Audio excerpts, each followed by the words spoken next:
اے شہید کربلا اسلام تیرا نام ہے۔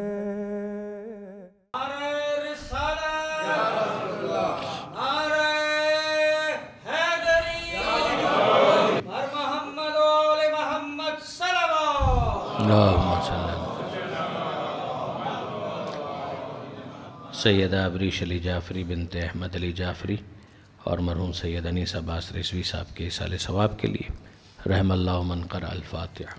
بسم اللہ الرحمن الرحیم، الحمدللہ رب العالمین، الرحمن الرحیم، مالک یوم الدین، ایاک نعبد و ایاک نستعین، اہدنا الصراط المستقیم صراط الذین انعمت علیہم غیر المغضوب علیہم ولا الضالین برحمتک یا ارحم الراحمین۔ صلوات علی محمد وآلہ۔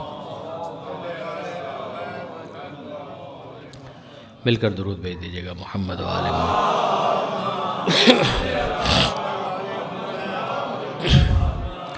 اعوذ باللہ من الشیطان اللعین الرجیم، بسم اللہ الرحمن الرحیم، الحمدللہ رب العالمین، والصلاة والسلام علی اشرف الانبیاء والمرسلین، سیدنا و مولانا ابو القاسم محمد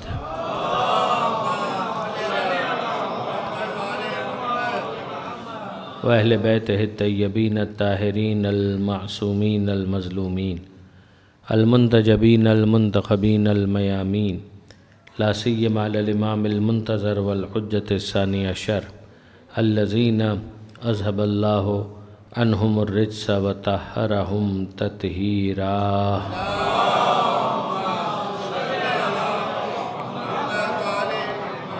واللعنۃ الدائمۃ الباقیۃ علی اعدائہم اجمعین من یوم ظلمہم الی قیام یوم الدین۔ رب اشرح لی صدری ویسر لی امری واحلل عقدۃ من لسانی یفقہوا قولی وجعلنی خالصا لوجہک الکریم یا اللہ۔ صلوات علی محمد وآلہ محمد۔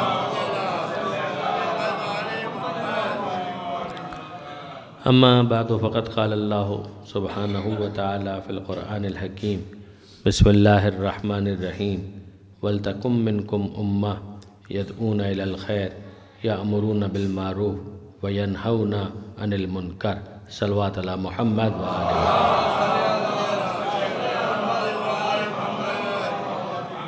برادران عزیز و خاران محترم، ظاہر ہے کہ دونوں مناسبتیں پیش نظر ہیں۔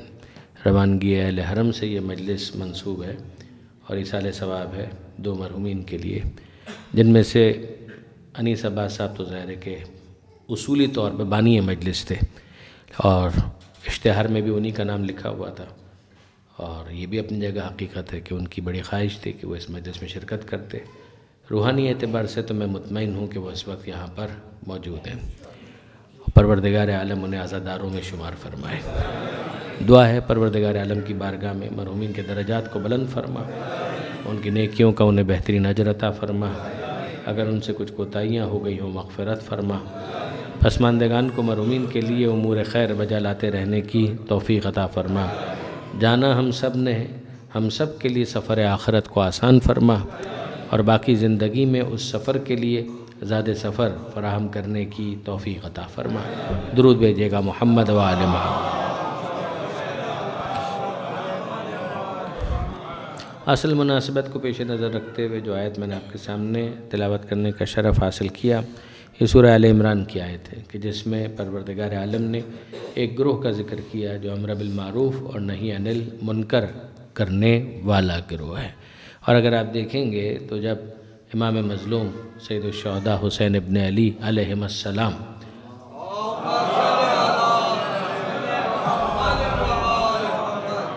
ان کے جو قیام کے اہداف ہیں ان کو تلاش کیا جائے، ٹریس کیا جائے خود امام کے اپنے کلام میں، تو وہاں پر آپ کو امر بالمعروف اور نہی عن المنکر ایک سرخی کے طور پر نظر آنے والا عنوان دکھائی دیتا ہے۔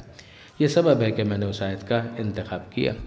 اگر آپ اسی اعتبار سے، خاص طور پر میرے مخاطب میرے نوجوان دوست ہیں، کہ اگر وہ غور کریں کہ کیا سبب ہے کہ امام حسین علیہ السلام قیام فرما رہے ہیں، روانگی اہل حرم، تو یہ تو تمہید ہے کہ جس کا نتیجہ پھر کربلا میں ظاہر ہوتا ہے۔ سبب کیا ہے؟ کیوں امام مظلوم قیام فرما رہے ہیں؟ ہم آسانی کے ساتھ گزر سکتے ہیں کہ امام پابند حکم پروردگار ہوتا ہے۔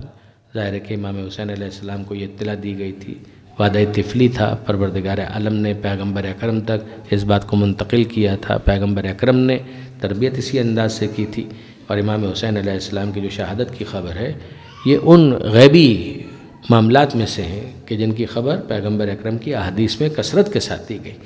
یعنی اگر آپ اس کو برادران اہل سنت کی کتابوں میں تلاش کریں، ٹریس کریں، تو وہاں پر بھی آپ کو اس کا ذکر مل جائے گا۔ سیرت کی کتابوں کے اندر بھی آپ کو اس کا ذکر مل جائے گا کہ پیغمبر اکرم نے جو غیب کی خبریں دی ہیں ان کو جب شمار کیا گیا تو اس فہرست کے اندر اس کو درج کیا گیا کہ پیغمبر اکرم نے بہت پہلے اپنے حین حیات امام حسین علیہ السلام کی شہادت کی خبر دے دی تھی۔ ہمارے پاس تو یہ واقعات اتنے زیادہ ہیں کہ بہت سی مجلسوں کے مصائب کے موقع پر جب مصائب کا بیان ہوتا ہے تو ان واقعات کو دہرایا جاتا ہے کہ جو وقت ولادت پیغمبر اکرم نے ارشاد فرمایا، جناب سیدہ نے ارشاد فرمایا، امام حسن نے ارشاد فرمایا، تو یہ تمام تر باتیں کیا غیبی علم سے متعلق نہیں ہیں؟ حتماً ایسا ہے۔ جو میں نے گزارش کی کہ خود برادران اہل سنت کے پاس بھی یہ باتیں موجود ہیں، یہ ٹھیک ہے، یہ اپنی جگہ پر بالکل ایک سیٹلڈ معاملہ ہے، مگر ایک ہے علم پروردگار، ایک ہے منصوبہ پروردگار۔ اس کو پروردگار عالم بیان کرتا ہے کہ مکروا و مکر اللہ واللہ خیر الماکرین، کہ وہ اپنا مکر کرتے رہے، اللہ اپنی تدبیر کرتا رہا، اور اللہ اس سے بہتر کوئی دوسرا تدبیر کر نہیں سکتا۔ اس تدبیر کے لیے ہمیں نظر آتا ہے کہ پروردگار عالم نے انبیاء کا سلسلہ قائم کیا، تو یہ تو ہمیں خود پیغمبر اکرم کے بارے میں بھی ملتا ہے کہ حضرت ابراہیم خلیل خدا ان کی دعاؤں کے اندر یہ بات موجود ہے کہ وَبْعَثْ فِيهِمْ رَسُولًا مِّنْهُمْ، کہ پروردگار وہ جو آخر امت آنے والی ہے اس میں ایک رسول کو مبعوث فرما جو ان کے درمیان تیری آیتوں کی تلاوت کرے، انہیں کتاب کی تعلیم دے، حکمت کی تعلیم دے، ان کے نفسوں کو پاک کرے۔ تو یہ جناب ابراہیم علیہ السلام جو کہہ رہے ہیں، تو کیا ایسا ہے کہ ابراہیم علیہ السلام نے دعا مانگی تو پھر پروردگار عالم نے سوچا کہ اب خلیل خدا نے بھی جب دعا مانگی ہے تو یہ کر ہی دیا جائے؟ ایسا تو نہیں ہے۔ یعنی بعض دعائیں ایسی ہوتی ہیں کہ جن کو اس لیے خدا کے سامنے پیش نہیں کیا جاتا کہ علم نہیں ہے کہ ایسا ہوگا یا نہیں ہوگا، بلکہ منصوبہ پروردگار سے آگاہی کے بعد انسان اپنی وفاداری کے اعلان کے لیے دعا مانگتا ہے کہ جو تو کرنے والا ہے میں بھی وہی چاہتا ہوں۔ اس کی بہت آسان سی مثال میں آپ کی خدمت میں دو دے سکتا ہوں کہ آپ غور فرمائیے کہ اگر ہم سب یہ کہتے ہیں کہ اے پروردگار امام کے ظہور میں تعجیل فرما، امام کا ظہور ہو جائے، تو آپ انصاف سے مجھے بتائیے کہ کیا اگر ہم دعا نہیں مانگیں گے تو ظہور نہیں ہوگا؟ ہم دعا مانگیں نہ مانگیں، منصوبہ پروردگار یہ ہے کہ اس وقت تک قیامت آ نہیں سکتی جب تک کہ نسل فاطمہ زہرا میں سے وہ فرزند ظاہر نہ ہو جائے کہ جس کا نام پیغمبر اکرم کے نام پر ہے، جس کی کنیت پیغمبر اکرم کی کنیت پر ہے۔ یملأ الارض قسطا وعدلا کما ملئت ظلما وجورا، وہ زمین کو عدل و انصاف سے ویسے بھر دے گا کہ جیسے وہ ظلم و جور سے بھری ہوگی۔ تو آپ غور فرمائیے کہ یہ تو پروردگار کا منصوبہ ہے۔ پروردگار عالم کے علم میں ہے کہ اسباب ظاہری کے تحت زمانے کی رفتار کچھ یوں آگے بڑھنے والی ہے کہ ظلم و جور ہر جگہ ہوگا، اور پھر اس کے بعد منصوبہ پروردگار کی تکمیل کے لیے ضرورت ہے کسی امام کی کہ جو اگر پردہ غیبت میں ہے تو غیبت کی نقاب ہٹے اور اسے ظہور کا اذن ملے، اور پھر وہ اس منصوبہ پروردگار کو عملی طور پر نافذ کر کے دکھائے۔ ہماری دعا اس لیے نہیں ہے کہ ہمیں کچھ پتہ نہیں ہے کہ شاید یہ ہو نہ ہو تو ہم دعا مانگتے ہیں کہ شاید کچھ ایسا ہو جائے، نہ، ایک حتمی واقع ہونے والی حقیقت ہے کہ جس کے بارے میں ہمارے پاس علم ہے۔ ہم تو صرف اپنی دعاؤں کے ذریعے سے اس بات کا اظہار کرتے ہیں کہ مالک جو تو کرنے والا ہے ہم بھی وہی چاہتے ہیں، اور چاہتے ہیں کہ جلد از جلد یہ کام ہو جائے۔ آپ نے غور فرمایا؟ تو یہ دعا اس لیے تو نہیں ہے کہ اس دعا کے ذریعے سے ہم کسی ایسے واقعے کی پروردگار سے توقع کر رہے ہیں کہ جس کے بارے میں ہمیں قطعیت حاصل نہیں ہے، نہ، بلکہ ہم اپنی وفاداری کا اظہار کرتے ہیں۔ یہی معاملہ ابراہیم خلیل خدا علیہ السلام کی دعا کا بھی ہے۔ ان کے علم میں، اور ہم سے بہت بہتر انداز سے ان کے علم میں ہے، وہ تو اگر لوح محفوظ پر لکھی بھی تحریر پڑھ لیں تو ہمیں کوئی حیرت نہیں ہوگی۔ تو انہوں نے اگر یہ دعا مانگی تو گویا اس بات کا اظہار کیا کہ مالک میں جانتا ہوں کہ تیرے منصوبے میں یہ چیز شامل ہے کہ اس آخری نبی نے آنا ہے، تو میں بھی یہی دعا مانگ رہا ہوں کہ جس نبی کو تو بھیجنے والا ہے میں اس کے آنے کا منتظر ہوں، میں اس آنے کا طلبگار ہوں، تمنا رکھتا ہوں، اور اس کے لیے میں یہ دعا تیری بارگاہ میں مانگ رہا ہوں۔ دوسری مثال جو میں اس کی عرض کرنا چاہوں گا آپ کی خدمت میں، وہ درود ہے۔ آپ مجھے انصاف سے بتائیے، پروردگار عالم سورہ احزاب کی آیت ان اللہ و ملائکتہ یصلون علی النبی، اللہ اور اس کے ملائکہ رحمت نازل کر رہے ہیں، خدا بھیج رہے ہیں، ملائکہ لا رہے ہیں۔ پہلے ہی اعلان ہو گیا کہ یہ ہو رہا ہے، اور پھر اس کے بعد ہم سے مطالبہ کیا ہے کہ یا ایھا الذین آمنوا، اے ایمان لانے والوں، صلو علیہ وسلموا تسلیما، تم بھی درود و سلام کی دعا مانگو خدا کی بارگاہ میں۔ تمہاری کیا اوقات ہے کہ تم کوئی رحمت ان تک پہنچا سکو، مگر تم دعا تو مانگو پروردگار عالم کی بارگاہ میں۔ تو مالک دعا کس بات کی مانگے؟ تو پہلے ہی رحمت نازل کر رہا ہے، اعلان تو پہلے ہی ہو چکا کہ تو رحمت نازل کر رہا ہے، تو یہ دعا مانگنے کا مطلب کیا ہے کہ اللہم صلی علی محمد و آل محمد، اے پروردگار تو رحمت نازل فرما محمد اور آل محمد پر۔ جو کام پہلے ہی سے ہو رہا ہے، پروردگار عالم کی طرف سے ڈکلیریشن آ چکا ہے کہ ہو رہا ہی ہے، خدا رحمت بھیج رہا ہے، ملائکہ لا رہے ہیں، تو پھر ہمارے دعا مانگنے کا مطلب کیا ہے؟ کہ تمہاری دعا اس لیے نہیں ہے کہ تم مانگو گے تو ہم کچھ بھیجیں گے، تم اپنی وفاداری کا اعلان کرو کہ تم بھی اسی رحمت کے تمنائی ہو۔ درود بھیجے گا محمد و آل محمد۔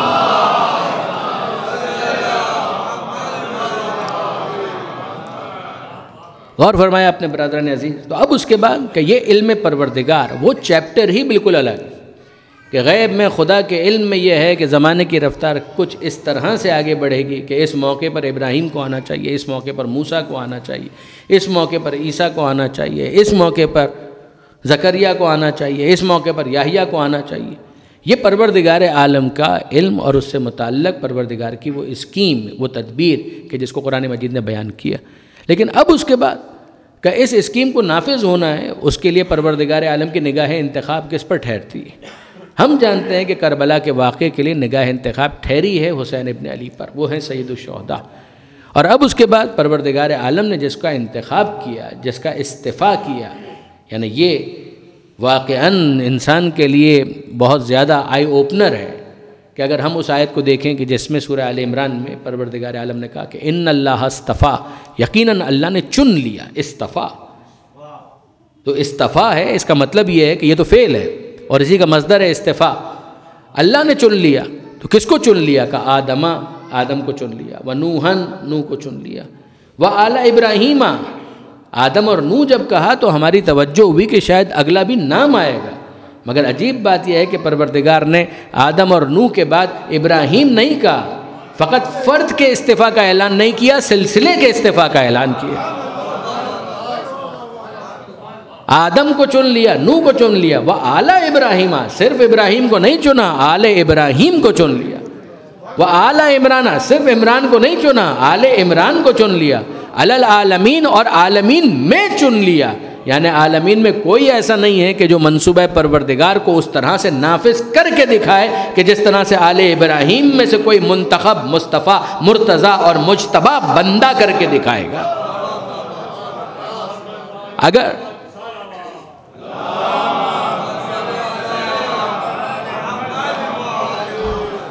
تو اب یہ چیزیں سنکرونائز ہوتی ہیں کہ یہ انتخاب پروردگار ہے، وہ اعلان پیغمبر ہے، اور پھر اس کے بعد جس پر انتخاب کی نظر ٹھہری ہے اس نے جسٹیفائی کرنا ہے کہ وہ انتخاب بالکل صحیح انتخاب تھا، وہ غلط انتخاب نہیں تھا۔ وہ استقامت، وہ پرپیچولیٹی، وہ کنسسٹنسی، وہ مستقل مزاجی، جو حق کی راہ میں ہو تو پسندیدہ، اور اگر باطل کی راہ میں ہو تو ضد کہلائے۔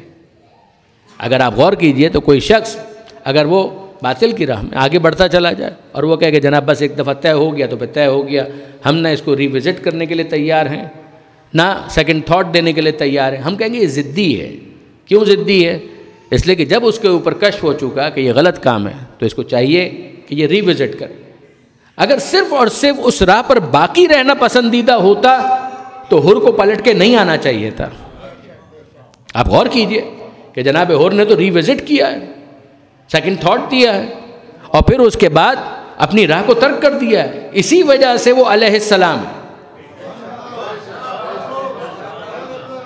تو ہمارے سامنے یہ دو اسپیکٹس آ گئے کہ صرف مستقل مزاجی بھی پسندیدہ نہیں، مستقل مزاجی ہو صحیح راہ پر، جب صراط مستقیم ہو تو پسندیدہ ہے کہ انسان اسی پر آگے بڑھتا چلا جائے۔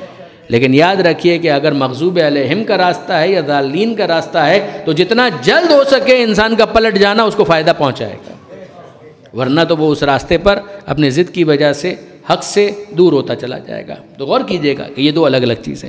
ہم جانتے ہیں کہ پروردگار عالم نے جس کا انتخاب کیا تو پروردگار عالم کا انتخاب غلط نہیں ہو سکتا، اور اسباب ظاہری کے تحت جب وہ معاملات آگے کی طرف بڑھیں گے تو اس کو جسٹیفائی کرنا ہے کہ تم شاید نہ سمجھ سکو، مگر جس نے مجھ پر اعتماد کیا ہے اس کی وجہ سے میرے کاندھوں کے اوپر بہت بھاری ذمہ داری ہے۔ اب یہاں پر میں آپ کے سامنے ان تمہیدات کے بعد اصل مطلب کی طرف متوجہ کرنا چاہوں گا، اصل وادی میں داخل ہونا چاہوں گا۔ یہ علماء کرام نے جہاں جہاں کربلا کے واقعات کو لکھا، ایک رپورٹنگ کی حد تک اس کو آپ مقتل کہہ سکتے ہیں، تاریخ کی کتابیں کہہ سکتے ہیں، مگر جو سیرت کی کتابیں ہیں کہ جہاں پر تجزیہ اور تحلیل ہوتا ہے، یعنی یہ بالکل اس طرح سے اس کو سمجھ لیجئے گا، اور میں نے بارہا کہا، آج پھر کہہ رہا ہوں کہ بزرگان میرے مخاطب نہیں ہیں، میں تو اپنے نوجوان دوستوں کے لیے عرض کر رہا ہوں کہ اخبار ہے تو اس کے اندر تو خبر ہوتی ہے نا، اس میں تجزیہ نہیں ہوتا، کہیں کہیں تجزیہ ہو جائے، مگر جو اصل اس کی اسپرٹ ہے وہ یہ ہے کہ نیوز کو رپورٹ کرنا ہے، یہ ہے اخبار کی اسپرٹ۔ کالمز ہیں، کالمز کے اندر خبروں کو رپورٹ نہیں کیا جاتا، اس کے اندر تجزیہ ہوتا ہے، تحلیل ہوتا ہے۔ جو کالم لکھنے والا ہے وہ کسی میرٹ کی بنیاد پر اس کا انالیسس ہے اور اپنی ایک رائے اور اوپینین ہے کہ جو اس کے بارے میں وہ پریزنٹ کرتا ہے۔ تو یہ فرق تو ہے نا، ایک اخبار اور ایک تجزیہ، انالیسس۔ یہی معاملہ تاریخ کی کتابوں کا اور سیرت کی کتابوں کا ہے۔ سیرت کی کتابوں میں واقعات مل جائیں گے مگر وہ اس کا پرائمری آبجیکٹیو نہیں، وہ اس کا سیکنڈری آبجیکٹیو ہے۔ پرائمری آبجیکٹیو ہے تجزیہ، تحلیل۔ تاریخ کی کتابیں جو طبری ہے، ابن کثیر کی کتابیں، تاریخ یعقوبی ہے، وہیں پر بھی آپ کو کہیں نہ کہیں کچھ نہ کچھ تجزیہ مل جائے گا، لیکن اصل اس کا آبجیکٹیو وہ نہیں ہے۔ اصل آبجیکٹیو ہے کہ واقعات کو رپورٹ کر دیا جائے۔ جہاں کربلا کے واقعے کو ڈسکس کیا گیا وہاں پر صرف اگر واقعات کو رپورٹ کر دیا جائے تو ضخیم مقتل ہمارے سامنے آ جائے گا، مختصر مقتل ہمارے سامنے آ جائے گا۔ Depends upon the nature of book کہ کتنا اس کو مصنف ضخیم بنانا چاہتا ہے۔ جیسے کہ واقعات تو ہیں، وہ اس کو کتنا ضخیم رکھنا چاہتا ہے، اس کی لینتھ، اس کی تھکنس، اس کے اندر کنٹینٹ، سبسٹینس، میٹر کتنا ہوگا، یہ سب ڈپینڈ کرتا ہے مصنف کے ذوق پر، اس کے رجحان پر۔ اب آئیے اس کے بعد کچھ کتابیں ہیں کہ جو سیرت کی کتابیں، پھر سیرت کے اندر بھی عین ممکن ہے کہ کسی خاص رخ سے تجزیہ کیا جائے۔ امام کے اخلاق درست ہے، یہ سیرت کا ایک رخ ہے، امام کا کیا اخلاق تھا، ایثار، قربانی کس طرح سے امام نے دی، یہ بھی بالکل ٹھیک ہے۔ مگر ایک یہ ہے کہ براڈر پرسپیکٹیو کے اندر اس بات کو دیکھا جائے کہ امام حسین نے یہ قربانی دی کیوں، قربانی دیتے ہوئے جو امام کا اخلاق ظاہر ہوا وہ ایک الگ اینگل ہے کہ امام نے دشمنوں کو بھی پانی پلا دیا، ان کو بھی پانی سے محروم نہیں کیا۔ اس سے پتہ چلتا ہے کہ ایثار کے کس درجے پر امام ہے، یہ امام کا اخلاقی ایک پہلو ہے۔ امام اپنے بچوں سے کس طرح سے گفتگو کرتے ہیں، کس طرح سے جناب سکینہ سے پیار کرتے ہیں، یہ امام کے باپ ہونے کی حیثیت سے اخلاق کا ایک پہلو ہے کہ وہ کس طرح سے اپنے بچوں سے ڈیل کر رہے ہیں۔ جناب علی اکبر سے کیسے گفتگو کرتے ہیں، جناب علی اکبر کے کن اوصاف کو زیادہ ہائی لائٹ کرتے ہیں، تم وہ ہو کہ جو شبیہ رسول ہے۔ آپ غور کیجئے کہ صرف جوان بیٹا ہونا یہ بھی امپورٹنٹ ہے، مگر تم شبیہ رسول ہو۔ کننا اذا اشتقنا زیارت نبی کا نظرنا الی وجہہ، جب ہمارا دل چاہتا کہ نانا کے چہرے کو دیکھیں، رسول کے چہرے کو دیکھیں، ہم تمہارے چہرے کی طرف دیکھ لیا کرتے تھے۔ دعا میں امام نے یہ جملے ارشاد فرمائے۔ تو آپ غور فرمائیں گے کہ یہ امام کے اخلاق کے، امام کی سیرت کے، امام کی اپروچ کے مختلف اینگلز ہیں کہ جن کو سیرت کی کتابوں کے اندر ڈسکس کیا، بالکل ٹھیک ہے۔ مگر آئیے براڈر پرسپیکٹیو میں جب یہ کہا گیا کہ جناب یہ کربلا کا واقعہ جو پیش آیا، امام حسین علیہ السلام نے اتنی بڑی قربانی پیش کر دی، ریزن کیا تھا، وجہ کیا تھی، کیوں امام نے یہ قربانی پیش کی؟ ایک فکر مسلسل ہے خیالات کے لیے، سر دے دیا حسین نے کس بات کے لیے؟ وجہ کیا ہے کہ امام اتنی بڑی قربانی دے رہے ہیں؟ کیا حسین سے پہلے کربلا ہے؟ نہیں۔ کیا حسین کے بعد کربلا ہے؟ نہیں۔ لا یوم کا یوم کا یا ابا عبداللہ، وہ دن تو کسی پر نہیں آیا کہ جیسا دن آپ پر آیا اے ابا عبداللہ الحسین۔ کیوں امام نے یہ قربانی پیش کر دی؟ میں اس میں مدد لینا چاہوں گا۔ دیکھیے برادران عزیز، جناب آیت اللہ شہید مرتضیٰ مطہری کی کتاب ہے حماسۂ حسینی. اس کے محتوا سے، اس کے کنٹینٹ سے بالکلی اگر آپ اتفاق نہ بھی کریں تو بہت ساری چیزیں انہوں نے بہت عمدگی کے ساتھ وہاں پر بیان کی ہے اور وہاں سے استفادہ کیا جا سکتا ہے. جناب حضرت آیت اللہ علامہ سید علی نقی صاحب، ان کی کتابیں ہمیشہ میرے لیے مشعل راہ ہیں. انہوں نے اس موضوع کے اوپر قلم اٹھایا اور اس کے اوپر بہت گفتگو فرمائی. کیوں امام حسین علیہ السلام نے قیام فرمایا؟ اسباب ظاہری کے تحت. اسی لیے پہلے وہ جو غیب والا ایشو تھا اس کو ہم نے پہلے ایڈریس کیا. اسباب ظاہری کے ماتحت کیا وہ چیز ہے کہ جس کی وجہ سے امام حسین علیہ السلام اس انتہائی قدم کے لیے راضی ہوئے؟ کیا سبب ہے؟ وہ اسباب کیا ہیں؟ اب ان اسباب کو ٹریس کرتے ہوئے اگر آپ جائیں تو کچھ ہمارے کتاب لکھنے والے وہ افراد ہیں کہ جن کو آپ اصطلاح کے اندر کہیں گے ناصبی. ناصبی کا مطلب آپ جانتے ہیں، ناصبی کا مطلب ہے دشمن اہل بیت. اچھا، دشمنی اہل بیت ایک ہوتی ہے مخفی کہ سینے میں ہے، چھپی ہوئی ہے، اس کا اظہار وہ نہیں کر رہے، اور ایک یہ ہے کہ اس کا کھلم کھلا اظہار کر دیا جائے. شہر کراچی نے وہ منظر دیکھیں. شہر کراچی میں یہ جوانوں کے لیے، بچوں کے لیے ممکن ہے کہ نئی بات ہو، لیکن انٹرنیٹ کے آنے کے بعد تو آپ اس لٹریچر کو انٹرنیٹ کے اوپر اپلوڈڈ بھی دیکھ سکتے ہیں. وہ کتابیں کہ جن پہ لکھا ہوتا تھا صرف ناصبی بھائیوں کے لیے، صرف ناصبی بھائیوں کے لیے، یعنی کوئی اور پڑھ کر خواہ نہ اپنا ٹائم ضائع کرے اور نہ ہمیں تنگ کرے. یہ ہمارے ناصبی بھائیوں کے لیے، یعنی جو دشمنی اہل بیت کے اوپر ایکا کر چکے ہیں، کنونس ہو چکے ہیں. تو ان کو بہت مزہ آتا تھا کہ مولا علی کو گالیاں دی جائیں، سب و شتم کیا جائے. یہ ساری چیزیں ان کتابوں کے اندر ہوتی تھی. وہ نام میں آپ کے سامنے بیان بھی کر سکتا ہوں، مگر میں اکثر کہا کرتا ہوں کہ علامہ طالب جوہری صاحب کی ایک نصیحت ہے، وہ ہمارے استاد بھی ہیں، ان کی ایک نصیحت بھی ہے کہ ممبر مبارک ناموں کے لیے، منحوس ناموں کے لیے نہیں ہے.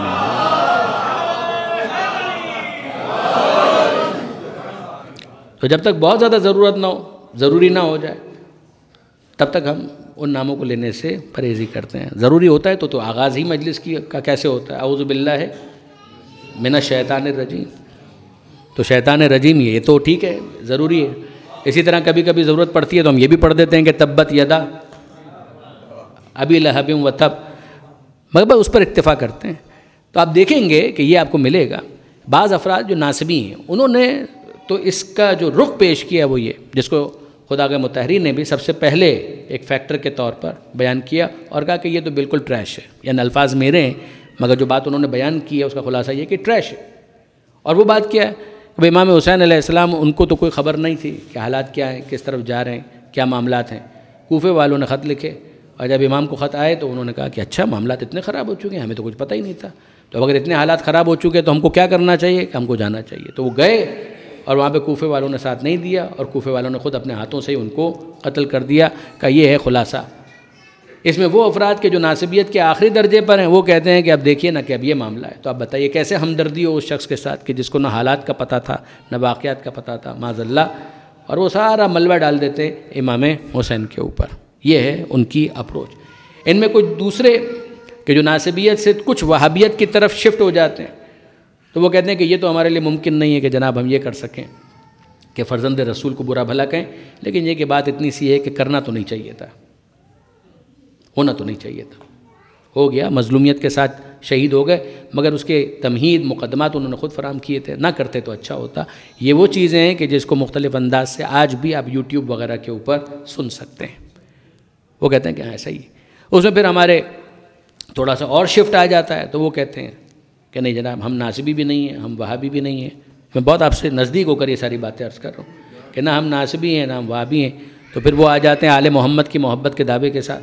وہ کہتے ہیں کہ یہ تو ہم نہیں کر سکتے کہ فرزند رسول کی جو شہادت ہے اس کا ملبہ ہم فرزند رسول کے اوپر ڈالیں. تو جو کام اب تک انہوں نے نہیں کیا تھا وہ اب کرنا شروع کرتے ہیں کہ یزید کو پلید بھی کہیں گے، اس کے اوپر لعنت بھی کریں گے، یہ ساری چیزیں کریں گے. آپ دیکھیں تو دوسری کتابیں ایسی بھی آپ کو مل جائیں گی کہ بھئی جناب یزید کے اوپر آپ لعنت نہ کریں اس لیے کہ یہ آپ نے راستہ کھول دیا. تو پھر یہ گفتگو آئے گی کہ یزید اگر ایسا تھا تو یزید کو مقرر کس نے کیا تھا، اور پھر اگر یزید نے اتنا برا کام کیا تو اس کو مقرر کرنے والا وہ بری ذمہ کیسے ہو سکتا ہے. تو پھر یہ جتنے 4 حرف آپ ان کی طرف بھیج رہے ہیں تو یہ 4 حرف 4 تھوڑی رہیں گے، یہ تو ملٹی پلائر ایفیکٹ ہے کہ جو دوسروں تک بھی جائے گا. پھر ان میں سے بعض یہ کہتے ہیں کہ جناب ٹھیک ہے ہم کھل کر تو نہیں کہتے لیکن ان سے بھی ہمیں کیا دلچسپی ہو سکتی ہے. تو پھر دوسرے افراد کہتے ہیں کہ جناب ان سے اگر آپ کو دلچسپی نہیں ہے تو پھر اگلا سوال یہ آئے گا کہ ان کو وہاں پر کس نے مقرر کیا تھا. تو یہ سلسلہ رکے گا نہیں. مولانا مودودی رحمۃ اللہ علیہ، کسی خاص وجہ سے ان کو میں رحمۃ اللہ علیہ کہہ رہا ہوں، لیکن اگر آپ خلافت و ملوکیت دیکھیں تو انہوں نے وہاں پر دبے دبے الفاظ کے اندر یہ بات بیان کی ہے کہ جب انہوں نے لکھا اپنی کتاب کے اندر بہت کچھ، اور تیسری خلافت کے حوالے سے بھی انہوں نے بہت سے معاملات کو ہائی لائٹ کیا، اور پھر اگلے ایڈیشنز کے اندر جب نوبت آئی کہ اس پر تبصرہ کرے اس لیے کہ بہت سے لوگوں نے ان کی مخالفت کی تھی، تو انہوں نے کہا کہ ایک بات یہ ہے کہ جناب یہ کہنے والے کہہ رہے ہیں کہ اگر اس طریقے سے ان کو ایکسپوز کریں گے تو پھر معاملہ یہاں پر رکے گا تھوڑی، پھر معاملہ تو پیچھے کی طرف جائے گا، تو راہ تو کھل جائے گی. تو اب آپ انصاف سے مجھے بتائیے کہ 2025 میں بھی اگر یہی مسئلہ اسی طریقے سے ہے کہ ذہنوں کو بند رکھ کے کوئی مقصد حاصل کیا جا سکتا ہے تو آل محمد کے ماننے والے اس فکر سے پہلے دن سے بری ہیں کہ ذہنوں کو اس طرح سے بند کر کے آپ افکار کو مقفل کر کے کون سی روشن خیالی ہے کہ جس کو آپ پیدا کرنا چاہتے ہیں، پھر تو اس کی کوئی گنجائش نہیں. اور کیا واقعاً آج کے یونیورسٹی کے اسٹوڈنٹس، کالج گوئنگ اسٹوڈنٹس وہ اپنے ذہنوں کو اسی طریقے سے بند رکھنا چاہتے ہیں؟ تو بہرحال وہ بند رکھیں، ظاہر ہے کہ یہ ان کی اپروچ ہے، ان کو مبارک. مگر آل محمد کے ماننے والے قرآن مجید کی اس آیت کو ہمیشہ پیش نظر رکھتے ہیں کہ پروردگار تو قرآن میں بھی تدبر کی بات کرتا ہے، تعقل کی بات کرتا ہے، شعور کو بیدار کرنے کی بات کرتا ہے.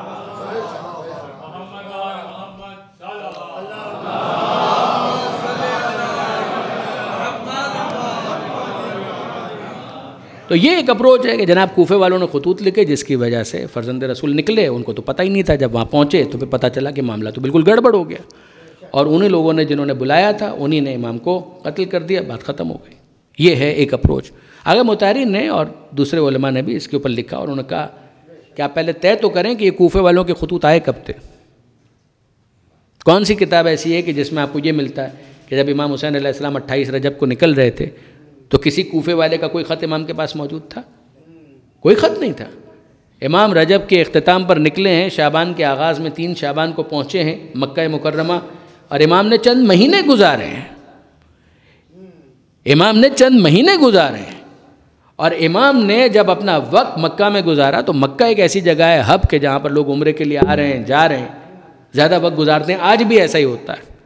اور وہاں پر جو افراد آ رہے ہیں، اس زمانے میں تو بہت زیادہ ہوتا تھا اس لیے کہ سفر بڑے طولانی ہوتے تھے، تو وہاں پر جو افراد آئے وہ جب واپس گئے اور کوفہ جا کر انہوں نے بتایا کہ فرزند رسول نے تو قیام کیا ہے، تو جب ان کو اطلاع ملی تو پہلا وہاں پر اجلاس ہوا.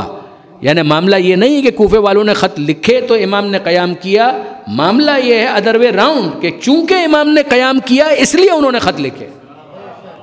تو جب امام قیام کر رہے تھے اس موقع پر کسی کوفے والے کا کوئی خط موجود نہیں تھا. 28 رجب کو کوئی مجھے بتائے، 22 رجب کو جو مشہور ایک قول ہے، ورنہ اس کے آس پاس امیر شام وہ اس دنیا میں نہیں رہے، یزید برسر اقتدار آیا. اب 22 رجب سے حساب کر لیجئے، 23 24 25 26 27 اور یہ 28، ان 7 دنوں کے اندر کس کوفے والے کا خط آیا تھا امام حسین کے پاس؟ کوئی خط نہیں تھا. وہاں پر امام کے لیے پیغام یہ ہے کہ یزید کی بیعت کریں. امام نے جو جواب دیا یہ ہے امام کا پالیسی سٹیٹمنٹ کہ جس کے اوپر امام آخر وقت تک باقی ہیں، کہ یہ ریڈ لائن ہے، اس کو آپ ریڈ فلیگ سمجھیں، اس کو آپ سرخ لکیر سمجھیں، اس کو آپ سمجھیں کہ ہاں یہ ہے وہ لائن کہ جس کو ہم عبور نہیں کر سکتے. اس سے پیچھے پیچھے جتنے مذاکرات کرنے کیجئے مگر اس لائن کو ہم عبور نہیں کر سکتے. کہ وہ لائن کیا ہے؟ کہ مثلی لا یبایع مثلا، مجھ جیسا اس جیسے کی بیعت نہیں کر سکتا. یہ جو امام نے کہا ہے برادران عزیز، آپ یاد رکھیے گا، یہ آخر تک امام کا موقف یہ ہے کہ مجھ جیسا اس جیسے کی بیعت نہیں کر سکتا. اچھا آپ غور کیجئے برادران و خاران اس بات کے اوپر کہ دیکھیے تھوڑا بہت ظاہر ہے کہ دینی طالب علم ہونے کی وجہ سے عربی سے کچھ واقفیت مجھے بھی ہے. اتنا تو میں بھی جانتا ہوں کہ اگر یہ کہنا ہو کہ میں اس کی بیعت نہیں کروں گا تو بہت آسانی کے ساتھ کہا جا سکتا ہے لا ابایعہ، میں اس کی بیعت نہیں کروں گا، میں اس کی بیعت نہیں کر سکتا. امام یہ نہیں کہہ رہے کہ میں اس کی بیعت نہیں کروں گا. امام نے ایک جنرل پرنسپل دیا کہ صرف فرد حسین کا موقف نہیں ہے، نبوت و امامت کا مشترکہ موقف ہے. کیا مطلب کہ میں صرف اپنی بات نہیں کر رہا کہ میں اس کی بات نہیں کروں گا، میں یہ کہہ رہا ہوں مثلی لا یبایع مثلا، کوئی مجھ جیسا کسی اس جیسے کی بیعت نہیں کر سکتا۔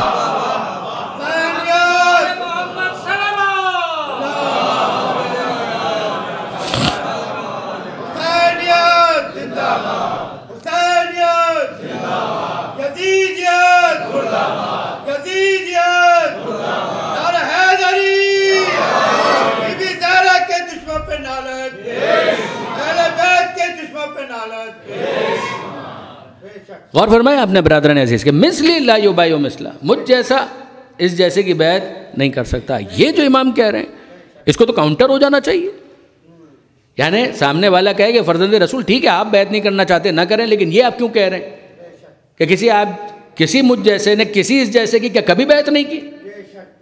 تو وہ سارا آرگومنٹ تو پورا کولیپس کر دیا امام نے۔ غور کیجئے، میں کچھ عرض کرنا چاہ رہا ہوں، آپ ذرا غور کیجئے گا کہ کربلا میں بھی عمر سعد نے جب وہ خط بھجوایا ہے اور جواب آیا ہے کہ حسین ابن علی سے بیعت کا مطالبہ کرو، بیعت کر لیں تو ٹھیک ہے، اگر بیعت نہ کریں تو پھر ان کو قتل کر دیا جائے۔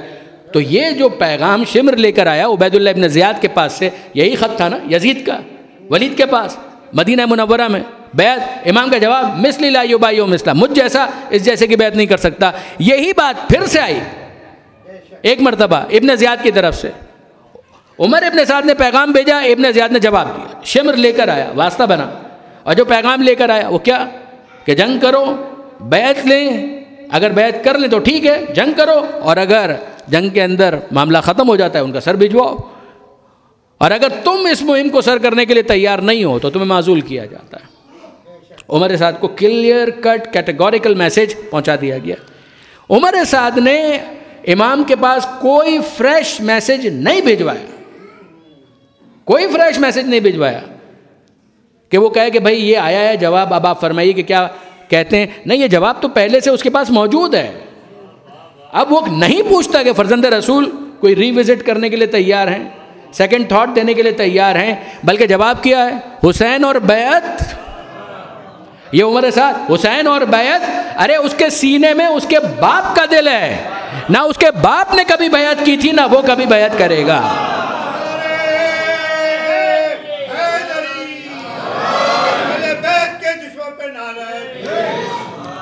آپ نے غور فرمایا برادران عزیز، حسین اور بیعت، اس کے سینے میں اس کا باپ کا دل ہے، ایک اور عرض کہ اس کے سینے میں انکار کرنے والا دل ہے، دونوں روایتیں موجود۔ وہ کبھی بیعت نہیں کر سکتے۔ کیوں بیعت نہیں کر سکتے؟ اب یہ اگلا سوال ہے، وہ کیوں بیعت نہیں کر سکتے؟ امام سے پوچھا جا رہا ہے تو امام کہتے ہیں انی لم اخرج اشرم ولا بترا ولا مفسدم ولا ظالما۔ یہ رجب کا جو امام کا سفر ہے اس سے پہلے محمد حنفیہ کو ڈاکومنٹ لکھوایا، بعد شہادتین، بعد اظہار ایمان اسلامی و دیگر، پھر اس کے بعد انی لم اخرج اشرم ولا بترا ولا مفسدم ولا ظالما، میں جو نکلا ہوں تو نہ شر پھیلانے کے لیے نہ فساد کے لیے، انما خرجت لطلب الاصلاح فی امت جدی، میں تو آیا ہوں اس لیے کہ میں اپنے جد کی امت کی اصلاح کرنا چاہتا ہوں۔ آبجیکٹو واضح ہو رہا ہے، میں بیعت نہیں کروں گا، مجھ جیسا اس جیسے کی بیعت نہیں کر سکتا، 1 نمبر 2 میں اپنے جد کی امت کی اصلاح کے لیے نکل رہا ہوں۔ اريد ان آمر بالمعروف وانہا عن المنکر، میرا ارادہ، میری خواہش، میری تمنا، میرا آبجیکٹو یہ ہے کہ میں امر بالمعروف کروں اور میں نہیں عن المنکر کروں۔ یہ بات واضح ہو رہی، میں امر بالمعروف کے لیے نکل رہا ہوں، نہیں عن المنکر کے لیے نکل رہا ہوں۔ معروف نیکی، منکر برائی، امر بالمعروف نیکی کا حکم دینا، نیکی کی ہدایت کرنا، نہیں از منکر کرنا یعنی برائی کو روکنا، برائی سے روکنا، برائی کا اظہار کرنا کہ یہ غلط کام ہے، یہ ہے نہیں عن المنکر۔ پھر اس کے بعد امام فرماتے ہیں پھر سنو کہ یہ جو میں کہہ رہا ہوں کہ میں جد کی امت کی اصلاح کے لیے نکلا ہوں، میں امر بالمعروف کے لیے نکل رہا ہوں، میں نہیں عن المنکر کے لیے نکل رہا ہوں، یہ جو میرا راستہ ہے یہ کوئی نیا راستہ نہیں ہے۔ وَأَسِيرُ بِسِيرَةِ جَدِّي وَأَبِي عَلِيِّ بْنِ أَبِي طالب،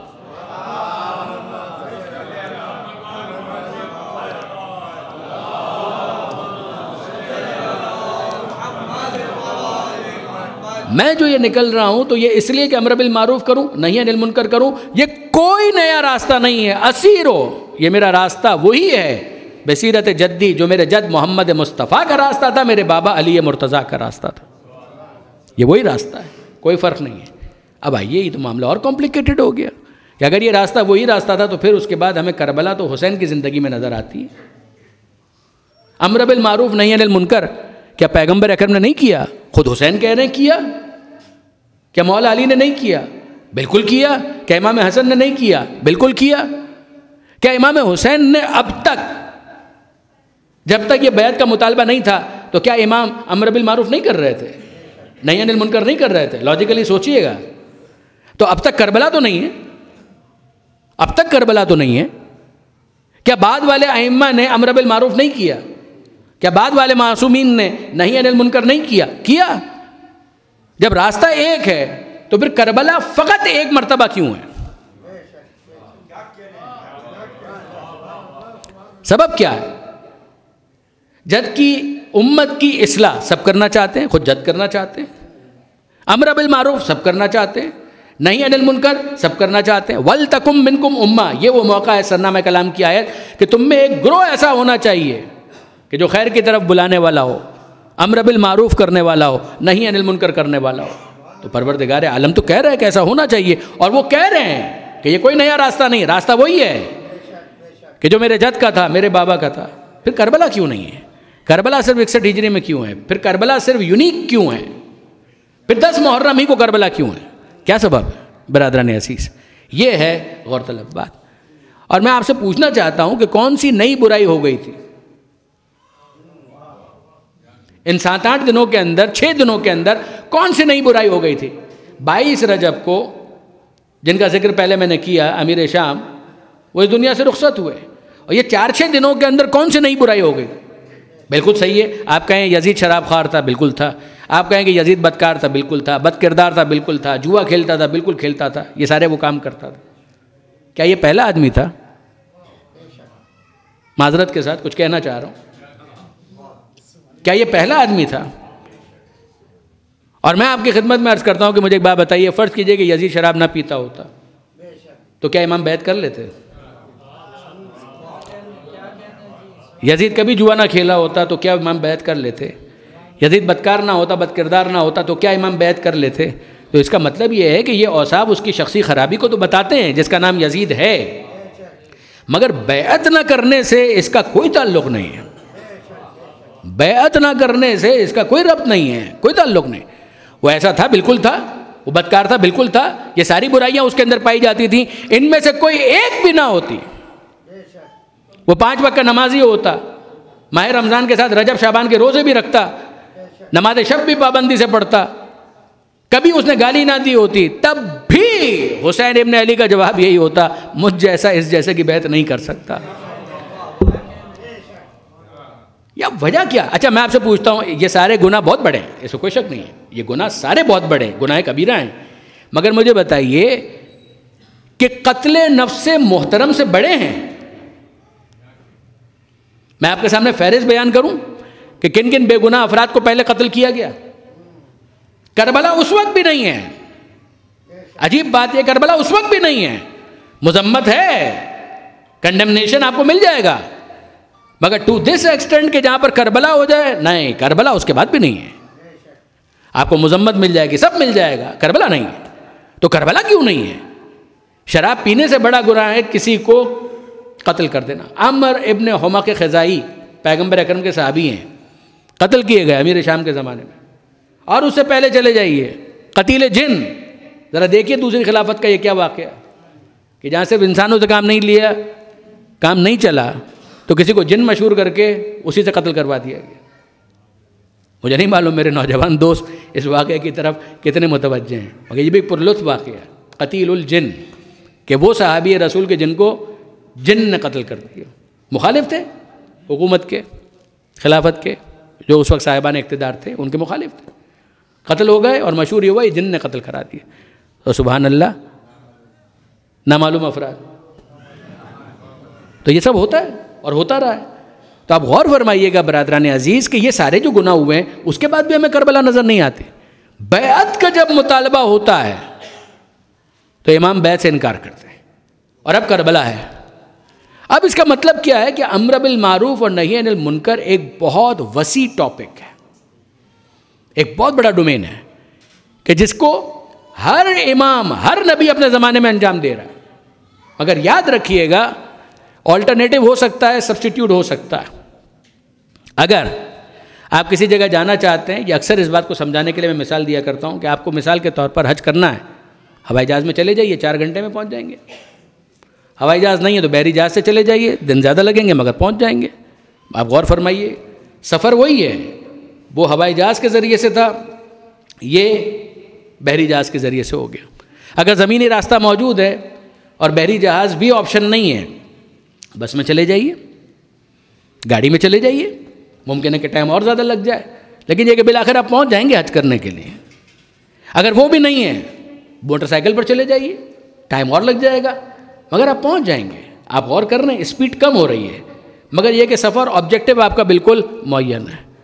آپ کو موٹر سائیکل بھی نہیں ملی اور آپ کہیں نہیں مجھے تو جانا ہے، تو ٹھیک ہے 11 نمبر کی بس، پیدل چلے جائیے، بہت ٹائم لگے گا لیکن یہ کہ بالآخر آپ پہنچ جائیں گے. ممکن ہے سال میں پہنچیں لیکن پہنچ جائیں گے. آپ غور فرمائیے ہو کیا رہا ہے. سفر حج کا ہے، جانا مکہ ہے، پہلا آپشن تھا ہوائی جہاز کا، وہ نہیں تو یہ نہیں تو یہ نہیں تو یہ. اویلیبل ریسورسز میں جو بیسٹ اویلیبل آپشن ہے اس کو لیجئے اور کام شروع کیجئے. یہ ہے نبی اور امام کی ذمہ داری کہ کام کرنا ہے امر بالمعروف اور نہی عن المنکر، دس وے اور دیٹ وے، اس طرح سے یا اس طرح سے. کام تو چلے گا. اگر اقتدار کی مسند ہو تو زیادہ لوگوں تک پیغام پہنچ جائے گا جو حق ہے ان کا، نہ ملا تو بھی وہ امر بالمعروف تو کرتے رہیں گے، نہی عن المنکر تو کرتے رہیں گے. 25 برس اقتدار نہ بھی ہو تو سلمان اگر سننے کے لیے موجود ہے تو وہیں تک پیغام پہنچایا جائے گا. ابو ذر اگر سننے کے لیے تیار ہیں ان کو بتایا جائے گا. انصار میں کچھ لوگ سننے کے لیے تیار ہیں ان کو بتایا جائے، جو سننے کے لیے تیار ہے. جہاں تک وما علی الرسول الا البلاغ المبین، رسول کی ذمہ داری بھی پیغام کو صاف صاف پہنچا دینے کے سوا اور کچھ نہیں. اگر چند افراد ہیں چند افراد، 100 افراد ہیں 100، 1000 ہیں 1000، لاکھ ہیں لاکھ، کروڑ ہیں کروڑ، جتنے افراد اویلیبل ہیں سننے کے لیے تیار ہیں. گن پوائنٹ پر نہ کسی کو مسلمان بنایا جائے گا نہ کسی کو سنایا جائے گا. گن پوائنٹ پر نہیں ہوگا. دعوت ذوالعشیرہ کو دیکھ لیجئے، دار ارقم کی داستانیں دیکھ لیجئے، پیغام پہنچانا مقصود ہے، گن پوائنٹ پر نہیں. اختیار بشری کو اگر سلب کر لیا جائے تو وہ جوہر انسانیت مفقود ہو جاتا ہے. پروردگار عالم یہ نہیں چاہتا من شاء فلیؤمن من شاء فلیکفر، جو چاہے مومن بنے جو چاہے کفر اختیار کرے. ہم تمہیں زبردستی مسلمان بنانے کے لیے نہیں آئے. ہاں اس کی پرائز تمہیں آخرت میں جو پے کرنا پڑے گی، بی ریڈی فار دیٹ. لیکن یہ کہ ہم تمہیں زبردستی گن پوائنٹ پر مسلمان نہیں بنائیں گے. اسلام کا دستور اور ہے، طالبان کا دستور اور ہے. ان دونوں کے درمیان زمین آسمان کا فرق ہے. آپ نے غور کیا؟ جب نبیوں کی ذمہ داری اس کے سوا کچھ نہیں کہ پیغام پہنچائیں. حسین ابن علی اس سے زیادہ کے مکلف نہیں ہیں امر بالمعروف نہی عن المنکر. مگر مسئلہ یہ ہے کہ جب بیعت کا مطالبہ ہوگا، انکار کر دیں اور وہ بھی خاموش ہو جائیں تو امام اپنے اسی روٹین کے مطابق امر بالمعروف اور نہی عن المنکر کو کنٹینیو رکھیں گے. ہم سے حمایت مت مانگو، ہم سے بیعت مت مانگو. ہمارا جو موقف ہے ہم اپنے فورم کے اوپر بیان کرتے رہیں گے، مگر ہم سے بیعت کے طلبگار مت بنو. میں سوال یہ کرنا چاہ رہا ہوں کہ یہ بیعت اتنا سینسٹیو مسئلہ کیوں بن گیا امام کے لیے کہ امام کہہ رہے ہیں کہ اگر اس پر تم اصرار کرو گے تو پھر کربلا ہے. پھر امر بالمعروف اور نہی عن المنکر کا وہ انداز ہم اختیار کریں گے کہ جس کے نتیجے میں کربلا کی قربانیاں تمہارے سامنے آئیں. کیا سبب ہے؟ اگر بیعت کا مطالبہ تو رزلٹ یہ کہ پھر امر بالمعروف نہی عن المنکر اس طرح سے ہوگا. کہاں اس طرح سے ہوگا، اس طرح سے امر بالمعروف ہوگا، نہی عن المنکر ہوگا. اب آئیے اس تھیسس کو مختصر چند لفظوں کے اندر میں بیان کر دوں اور مجلس کو مکمل کر دوں. یہ حضرت علامہ سید علی نقی صاحب کا تھیسس ہے. اس کو آپ پڑھنا چاہیں تو ان کی کتابوں کے اندر آپ کو ملے گا. میرے نوجوان دوست ایک بڑے بھائی کی حیثیت سے، ظاہر بزرگان نہ میرے مخاطب تھے نہ اب ہیں، مگر میرے نوجوان دوست ایک بڑے بھائی کی حیثیت سے کہ 50 سال کا میں بھی ہونے آیا، تو میں ایک نصیحت کرنا چاہتا ہوں. اگر آپ کربلا کو پڑھنا چاہتے ہیں، سمجھنا چاہتے ہیں، آپ حضرت علامہ سید علی نقی صاحب کی کتابوں کو نظر انداز نہیں کر سکتے. یہ آپ کے لیے ممکن نہیں ہے. وہ لٹریچر جو وہ دے کر گئے ہیں، آپ مطمئن رہیے کہ اس کی سطح اتنی بلند ہے، اس کی سطح اتنی اوپر ہے، اتنی ہائی ہے کہ وہاں تک پہنچنے کے لیے ابھی ہمارے نئے آنے والے دوستوں کو بہت سفر طے کرنا پڑے گا۔ اگر وہ چاہتے ہیں کہ تیزی کے ساتھ اس مقام تک پہنچ جائیں تو ان کے افکار سے استفادہ کریں۔ 2000 سے زیادہ صفحات پر مشتمل ان کا لٹریچر ہے جو صرف کربلا کے موضوع پر انہوں نے لکھا ہے، اور پڑھ کے میں آپ سے عرض کر رہا ہوں کہ شاید وہ آپ کو گہرائی گیرائی عربی اور فارسی کے لٹریچر میں نہ ملے کہ جو حضرت علامہ سید علی نقی صاحب کے لٹریچر کے اندر موجود ہے۔ اس میں آپ دیکھ لیجئے، یہ ساری چیزوں کا تجزیہ اور تحلیل آپ کو مل جائے گا کہ بنیادی بات یہ کہ خدا خدا ہے، پروردگار عالم بیان کرتا ہے قل هو اللہ احد، اللہ ایک ہے۔ خبردار خدا کا شریک کسی کو مت بنانا، ان الشرک لظلم عظیم، شرک یقیناً ظلم عظیم ہے۔ کیا اس کے بعد بھی لوگوں نے شریک بنایا خدا کے ساتھ؟ آف کورس بنایا، بت پرستی ہوتی رہی، سب کچھ ہوتا رہا۔ پتھروں کو خدا کا شریک قرار دیا گیا، درختوں کو خدا کا شریک قرار دیا گیا، حد یہ ہے کہ انسانوں کو خدا کا شریک قرار دیا گیا۔ اب میں آپ سے پوچھتا ہوں کہ کیا پروردگار عالم نے ہمیشہ ریئیکٹ کیا؟ پیغام بھیجا، بالکل پیغام بھیجا۔ ایک طریقہ کار تو یہ ہو سکتا تھا نا کہ ان سب کو زبردستی موحد بنا دیا جائے، تو برادران عزیز اگر زبردستی ان کو موحد بنانا ہوتا تو یہ کام تو پہلے دن کر لیا ہوتا، پیدا ہی اس طرح سے کیا جاتا کہ جس طرح سے آپ لال رنگ کو لال دیکھتے ہیں، ہرے رنگ کو ہرا دیکھتے ہیں، اسی طریقے سے ایک انسان کی توجہ ہی نہ ہو پائے کسی اور چیز کی طرف، صرف اور صرف خدا نہیں۔ یہ تو انسان کا ٹارگٹ ہے، دنیا میں رہو اور پھر خدا کی توحید کو پہچانو کہ یہ خدا چاہتا ہے۔ تمہاری گائیڈنس کے لیے ہم پیغام پر بھیج دیں گے، مگر یہ کہ فیصلہ تو تمہیں خود کرنا ہے کہ کیا خدا کے علاوہ بھی کوئی دوسرا خدا ہو سکتا ہے۔ اسی لیے آپ دیکھیں جو انداز کنونسنگ ہے، لو کان فیہما آلہۃ الا اللہ لفسدتا، کہ اگر اللہ کے سوا کوئی دوسرا خدا ہوتا تو فساد مچ جاتا۔ نہیں ہے کوئی دوسرا خدا، یہ ہے اسٹیٹمنٹ، دلیل، ون آف دا آرگومنٹس، اللہ کے سوا کوئی دوسرا خدا ہوتا فساد مچ جاتا۔ یہ کنونس کیوں کیا جا رہا ہے؟ مالک تو مالک ہے، ہم مملوک ہیں، بس مار کے سیدھے راستے پر لے آ، کہا یہ ہم نہیں چاہتے۔ یہ پھر ایک مرتبہ حضرت علامہ کے الفاظ ہیں سید علی نقی صاحب کے، وہ فرمایا کرتے تھے کافر کا وجود انسان کے اختیار کی دلیل ہے۔ یقین جانیے کہ بہت قیمتی جملہ ہے، کافر کا وجود انسان کے اختیار کی دلیل ہے، ورنہ کس کی مجال ہے کہ وہ خدا کا انکار کر سکے، خدا کے ساتھ کسی کو شریک قرار دے سکے۔ یہ انسان کے اختیار کی دلیل ہے کہ پروردگار کنونس کرنا چاہتا ہے، سمجھانا چاہتا ہے، راغب کرنا چاہتا ہے، تلقین کرنا چاہتا ہے، سمجھو اور سمجھ کر اس بات کو قبول کرو۔ پھر بھی اگر تم مشرک رہنا چاہو، ہم عذاب نازل کرنے میں جلدی نہیں کریں گے۔ تو خدا ریئیکٹ نہیں کر رہا، اوور ریئیکٹ نہیں کر رہا، صرف سمجھا رہا ہے۔ غور کیا آپ نے؟ تو یہ پروردگار عالم نے کیا۔ لیکن اب میں آپ کے سامنے ایک سینیریو رکھتا ہوں کہ مجھے بتائیے، فرعون خدائی کا دعوے دار ہے، اس کو ماننے والے بھی مل گئے، یعنی وہ ربوبیت کا دعوے دار، قرآن کہہ رہا ہے انا ربکم الاعلیٰ، اس نے کہا میں ہوں رب اعلیٰ، ماننے والے بھی مل گئے۔ اتنے پر اگر اکتفا کیا جائے تو پروردگار برداشت کرتا ہے، لیکن اگر فرعون فرض کیجئے ہاٹ لائن پر خدا سے گفتگو کرے اور کہے کہ پروردگار مجھے بھی معلوم ہے کہ میں خدا نہیں ہوں، آئی نو ویری ویل، لیکن یہ کہ بہرحال اتنے احمق مجھے خدا مان رہے ہیں، تو ویسے ہی عالمین کا پالنے والا ہے، تیرا کیا جائے گا اگر تو بھی مجھے خدا مان لے۔ یہ کتنی احمقانہ بات ہے نا، کہ آپ کے چہروں پر تبسم بھی آ گیا، مسکراہٹ آ گئی۔ آپ انصاف سے مجھے بتائیے کہ اگر فرعون خدا سے کہے مالک اتنے لوگ ہیں مجھے مان رہے ہیں، تو بھی اگر مان لے گا تو تیرا کیا جائے گا، تو ویسے ہی غنی و حمید ہے، تو بے نیاز ہے، تیرا کوئی کچھ نہیں بگاڑ سکتا، کوئی کمی نہیں ہو جائے گی واقعیت میں، مگر تو مجھے انڈورس کر دے تو میں کہوں کہ بھائی وہ جو دوسرا خدا تھا موسیٰ کے خدا نے بھی مجھے انڈورس کر دیا ہے، 4 دن کے لیے، 4 گھنٹے کے لیے، 4 مہینے کے لیے، مصر کے علاقے کے لیے اس نے بھی مجھے خدا مان لیا۔ نمرود یہی آفر کر دے پروردگار کو، کوئی دوسرا احمق خدا کو یہ آفر کر دے۔ اب میں آپ سے پوچھتا ہوں کہ خدا کیا اس آفر کو انٹرٹین کر سکتا ہے؟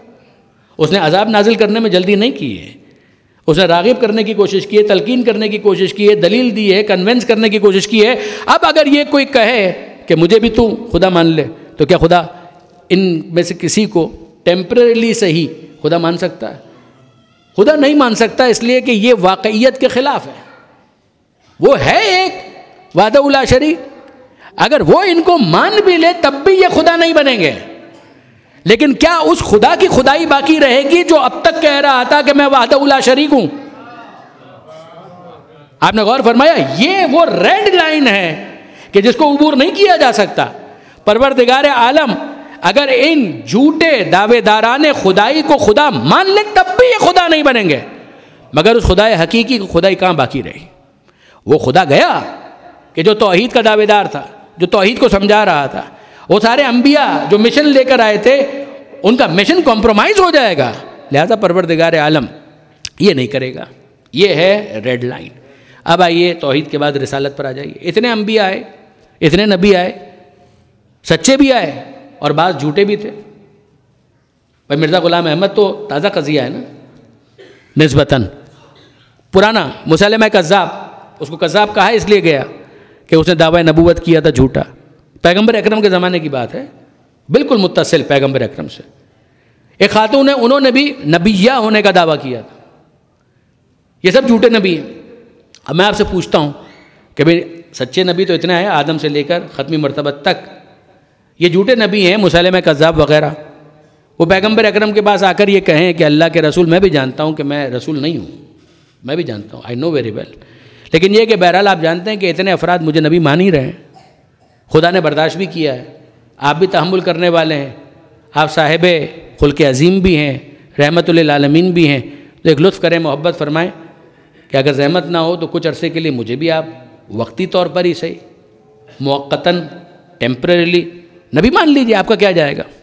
اب میں آپ سے پوچھتا ہوں کہ پیغمبر اکرم صاحب خلق عظیم ہونے کے باوجود کیا اس بیہودہ آفر کو انٹرٹین کر سکتے ہیں؟ اس بیہودہ ڈیمانڈ کو انٹرٹین کر سکتے ہیں؟ نہیں کر سکتے. خدا نہ کرے، خدا نہ کرے، خدا نہ کرے معاذ اللہ، اگر پیغمبر اکرم اس بات کو قبول کر بھی لیں نعوذ باللہ، تب بھی یہ تو رسول نہیں بنے گا. مگر میں آپ سے پوچھتا ہوں کہ کیا وہ رسول کے جس کے اوپر خدا نے اعتماد کیا تھا یہ رسول اپنی رسالت پر باقی رہ پائیں گے؟ قرآن کی آیت درج کروں، وَلَوْ تَقَوَّلَ لَوْ تَقَوَّلَ عَلَيْنَا بَعْضَ الْأَقَاوِيلِ، سورہ قیامت. اور کیا قیامت کی آیت ہے کہ اگر یہ رسول ہم سے ایک بات بھی غلط منسوب کر دے،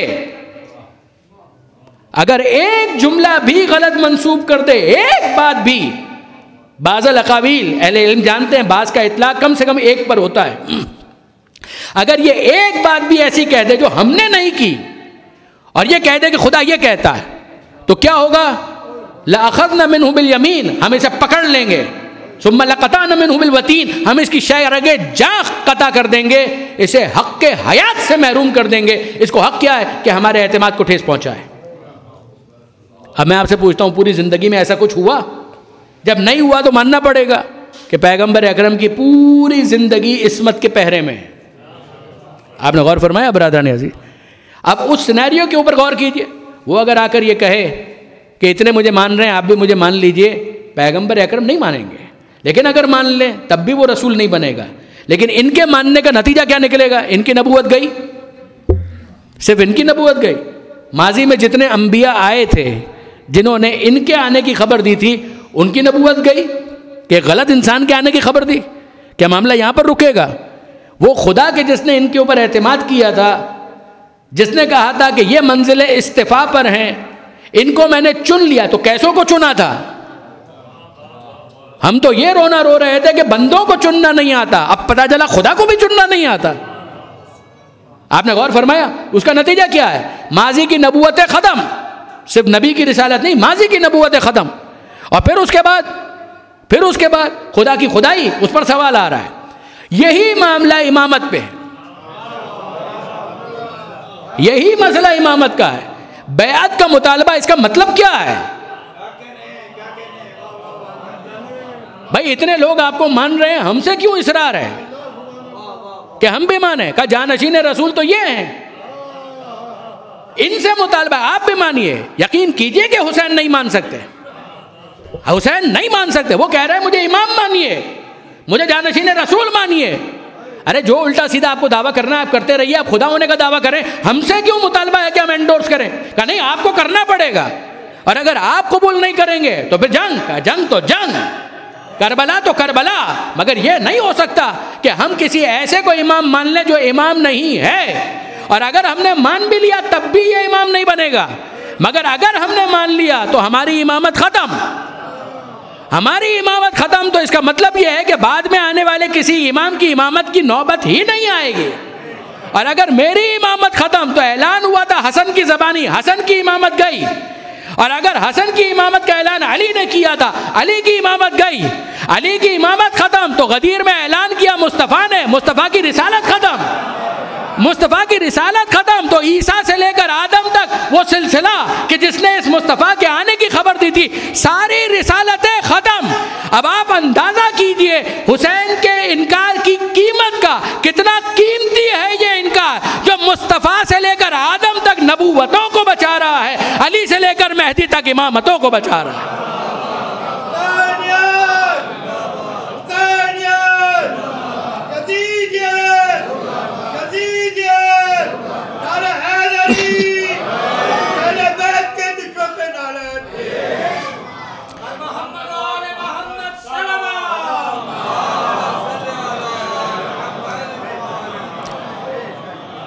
آپ نے حسین کے انکار کی قیمت کا اندازہ لگایا، کتنا قیمتی ہے یہ انکار کہ جس نے آدم کی نبوت کو بچایا، جس نے ابراہیم کی نبوت کو بچایا، جس نے موسیٰ، عیسیٰ، مصطفیٰ کی نبوتوں کو بچایا، اور جب یہ ان نبوتوں کو بچانے والے ہیں تو اب ہم کو سمجھ میں آیا کہ زیارت وارثہ میں کیوں کہا گیا اے آدم کے وارث تجھ پر سلام، اے نوح کے وارث تجھ پر سلام، اے ابراہیم کے وارث تجھ پر سلام، اے مصطفیٰ کے وارث تجھ پر سلام، اے علی و حسن کے وارث تجھ پر سلام، کہ تیرے انکار کی وجہ سے ان نبوتوں اور امامتوں کا تحفظ ہوا۔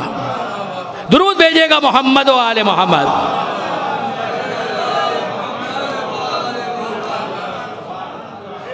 اور اب اگر یہ بات میں واضح کر پایا تو برادران عزیز معاملہ یہاں پر رکتا نہیں ہے، تمہید میں عرض کر چکا کہ اب آپ غور فرمائیے حسین ابن علی کا انکار، نتیجہ کیا ہے؟ نتیجہ یہ ہے حسن کی امامت کا تحفظ، علی کی امامت کا تحفظ، ولایت آل محمد کا تحفظ، پیغمبر اکرم کی رسالت کا تحفظ نہیں۔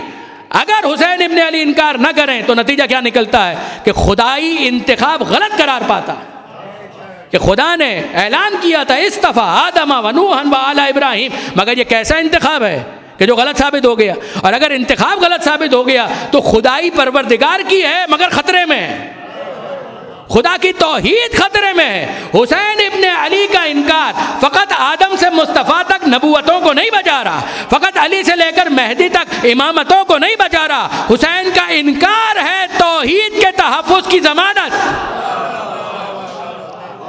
یہ حسین کا انکار ہے جو توحید کے تحفظ کی ضمانت بن رہا ہے، کسی اور کو سمجھ میں آئے نہ آئے۔ خواجہ معین الدین چشتی کو سمجھ میں آیا، اسی لیے کہا حقہ کے بنا لا الہ است حسین۔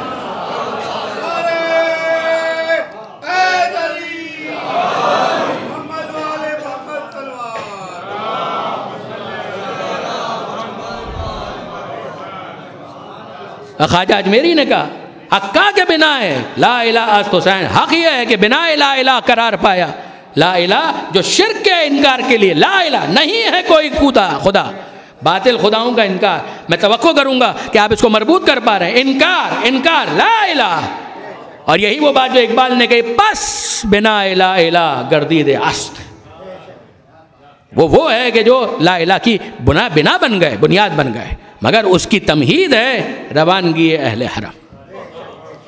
اختتام ہے کربلا، کسی کو اس وقت سمجھ میں آیا، کسی کو بعد میں سمجھ میں آیا، مگر حسین ابن علی کا جو مشن ہے سن رہے ہیں سب کی، مگر جو فیصلہ ہے حسین ابن علی کا وہ جانتے ہیں، ان بیچاروں کو نہیں معلوم کہ حسین ابن علی کے کاندھوں پر کیا ذمہ داری ہے۔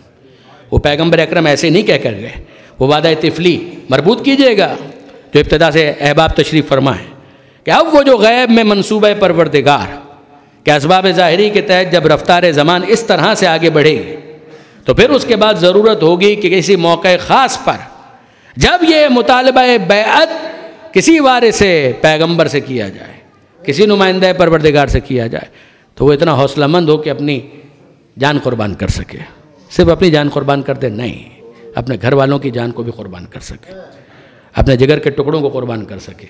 برادران عزیز، انصافاً مجھے حضرت علامہ رشید ترابی علی اللہ مقامہ یاد آئے۔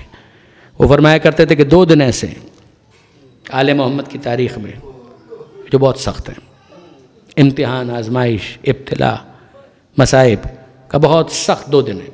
ایک دن تو واضح ہے، عاشور کا دن، عاشور کا دن بہت سخت ہے، اور دوسرا دن وہ فرمایا کرتے تھے یکم صفر، جب یہ لٹا ہوا قافلہ دمشق میں داخل ہوا، جس کو یاد کر کر کے سید سجاد کہا کرتے تھے الشام الشام الشام۔ اور ان کے بیانات سے اندازہ ہوتا ہے کہ تیسرا دن اگر کوئی وہ سمجھتے ہیں کہ سب سے زیادہ سخت تھا تو یہ 28 رجب کا تھا، کہ جب حسین ابن علی مدینہ سے رخصت ہو رہے ہیں۔ آپ ذرا اندازہ کیجئے کہ حسین ابن علی کی کیا کیفیت ہے، نانا کا مدینہ چھوڑ کر جا رہے ہیں، پیغمبر اکرم کی قبر سے رخصت ہو رہے ہیں، ماں کی لحد سے رخصت ہو رہے ہیں، بھائی کی لحد سے رخصت ہو رہے ہیں۔ عجیب الفاظ ہیں مقتل کے کہ جب آئے امام حسن کی قبر پر تو قدم جمع جمع کر چل رہے تھے، جب آئے پیغمبر اکرم کی قبر پر تو قدم جمع جمع کر چل رہے تھے، لیکن جب ماں کی قبر پر آئے تو ویسے آئے کہ جیسے چھوٹا بچہ ماں کی طرف لپکتا ہے۔ اور قبر سیدہ کو مخاطب کر کے کہا السلام علیک یا امہ، اے ماں فاطمہ زہرا اپنے حسین کا سلام قبول کیجیے۔ اور قبر زہرا سے جواب آیا وعلیک السلام یا مظلوم الام، اے ماں کے مظلوم بیٹے تجھ پر بھی ماں کا سلام۔ وعلیک السلام یا شہید الام، اے ماں کے شہید بیٹے تجھ پر بھی ماں کا سلام۔ وعلیک السلام یا غریب الام، اے ماں کے پردیسی بیٹے تجھ پر بھی ماں کا سلام۔ جب پیغمبر اکرم کی قبر پر آئیں تو مقتل نگاروں نے لکھا کہ قبر پیغمبر پر آ کر یہ کہتے ہیں پروردگار کو مخاطب کر کے اللہم ھذا قبر نبیک محمد، اے پروردگار یہ تیرے نبی محمد کی قبر ہے، وَأَنَا ابْنُ بِنْتِ نَبِيِّكَ، اور میں تیرے نبی کی بیٹی کا بیٹا ہوں۔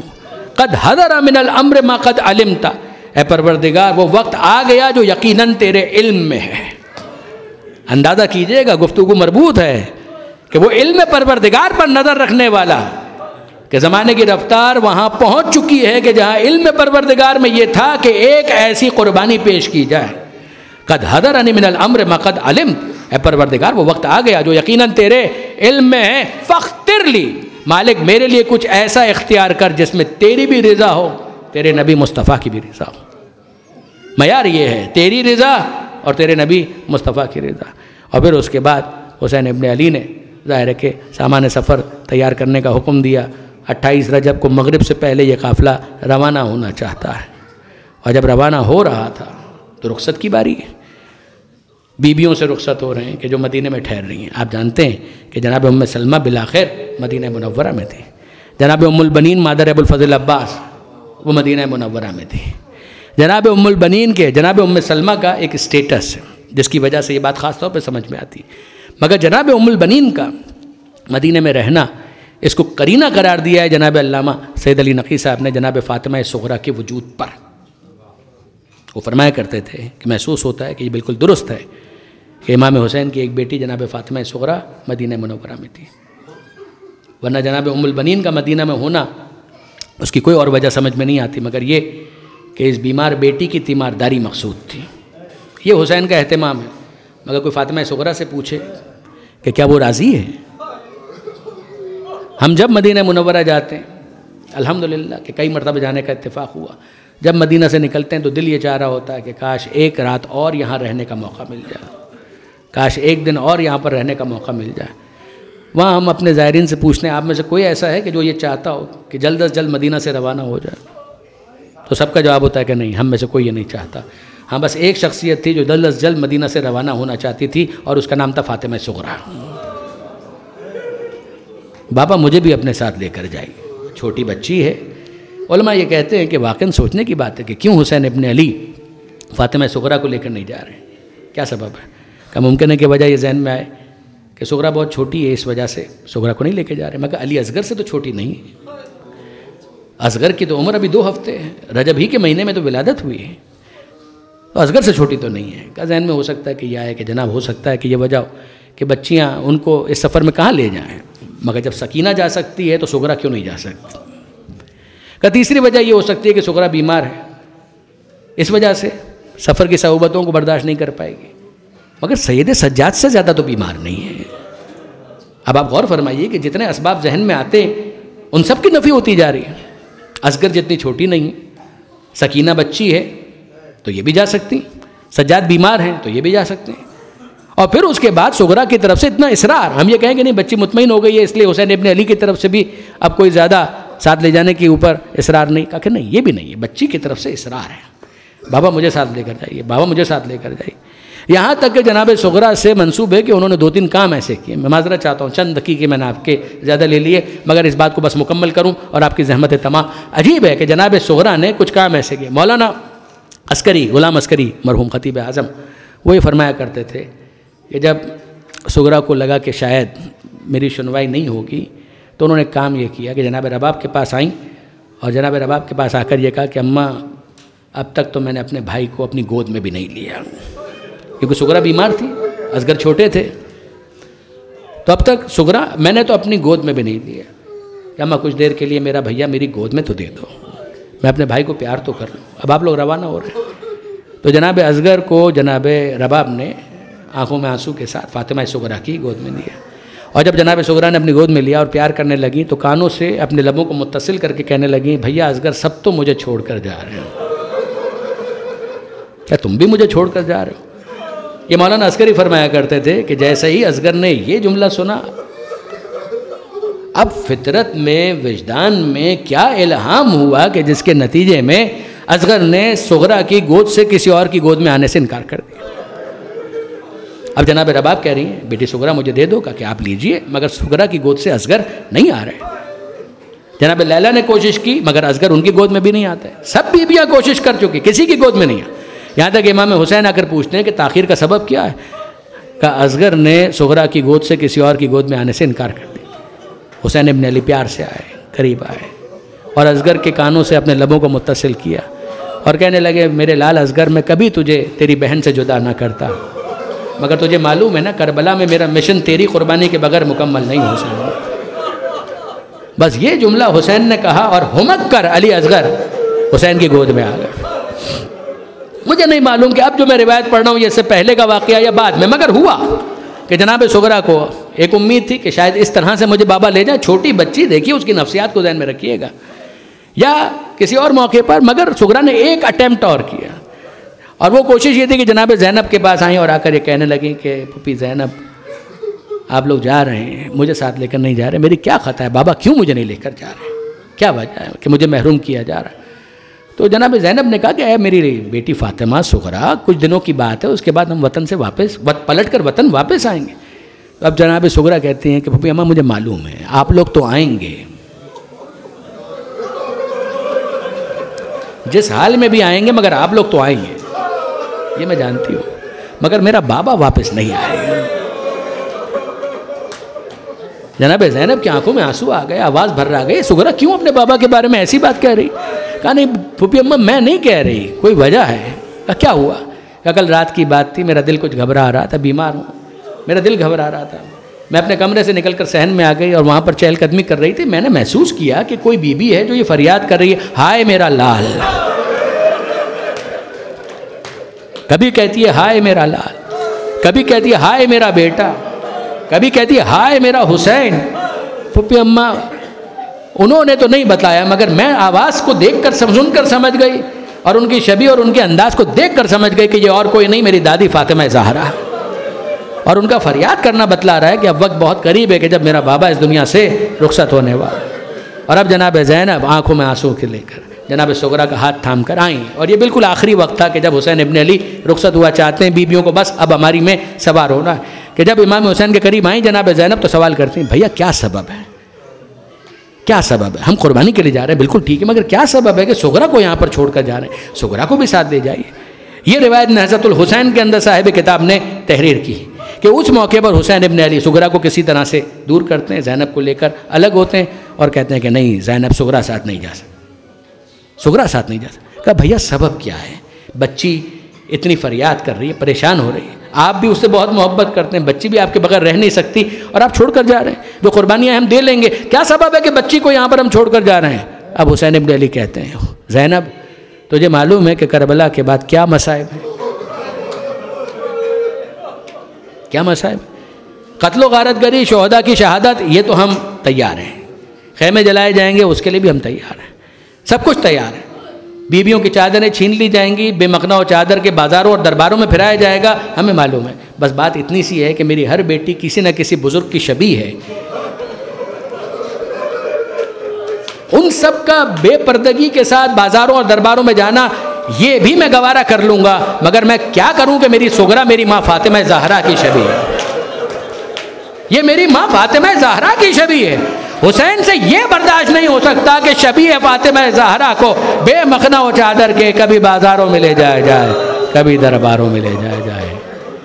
الا لعنت اللہ علی الظالمین وسیعلم الذین ظلموا ایا منقلب ینقلبون۔ قاری لہا اس قلیل توسل کو قبول فرما، مالک مرحومین کے درجات کو بلند فرما، ان کی نیکیوں کا انہیں بہترین اجر عطا فرما، اگر ان سے کچھ کوتاہیاں ہو گئی ہوں ان کی مغفرت فرما، پسماندگان کو صبر جمیل عطا فرما، پسماندگان کو مرحومین کے لیے امور خیر بجا لاتے رہنے کی توفیق عطا فرما۔